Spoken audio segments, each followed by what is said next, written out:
చేరుదామా.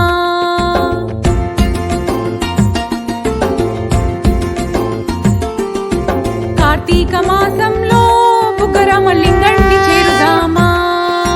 రాముడే పూజించిన రామలింగణ్ణి చూద్దామా.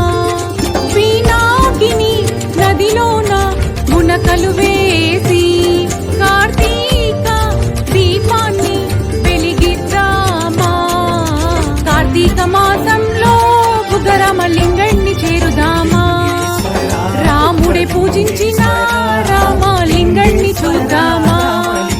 దేవతలందరూ విశేషంగా పూజించే స్థలం తాడిపత్రిలో ఈ దైవం ఉండడం మా అదృష్టం.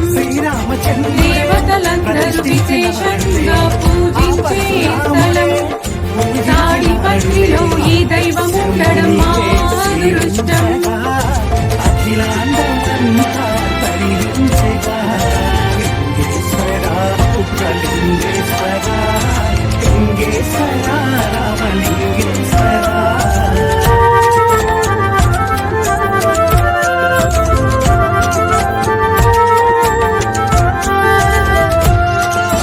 పెంబసాని కట్టడం శిల్పకళ గౌరవం.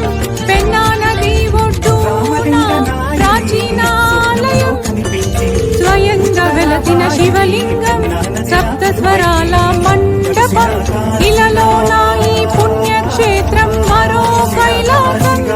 జలధార ఊరే లింగేశ్వరుడు పశ్చిమాభిముఖంగా స్వయంగా వెలిశాడు. కార్తీక మాసంలో బుగ్గరామలింగణ్ణి చేరుదామా. రాముడి పూజించిన రామలింగణ్ణి చూద్దామా. దేవతలందరూ విశేషంగా పూజించే స్థలం తాడిపత్రిలో ఈ దైవం ఉండడం మా అదృష్టం. దేవతలందరూ విశేషంగా పూజించే స్థలం తాడిపత్రిలో ఈ దైవం ఉండడం మా అదృష్టం.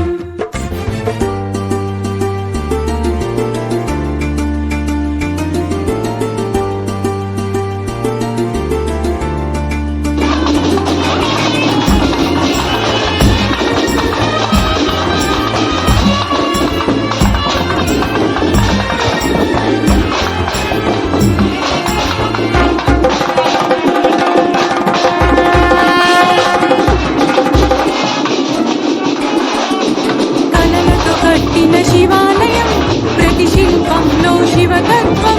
కోటి జన్మల పుణ్యఫలం ఈ దర్శనం. పవిత్రమైన గర్భగృహం నిత్యం పలికే శివగీతం. మరపురాణి చరిత్రకు సజీవ సాక్ష్యం. ప్రతి రాతిలో నీ కీర్తి ప్రతిధ్వనించే. ప్రతి యుగాన నీ తేజస్సు సజీవమై వెలిగే. కార్తీక మాసంలో బుగ్గరామలింగణ్ణి చేరుదామా. రాముడే పూజించిన రామలింగణ్ణి చూద్దాం.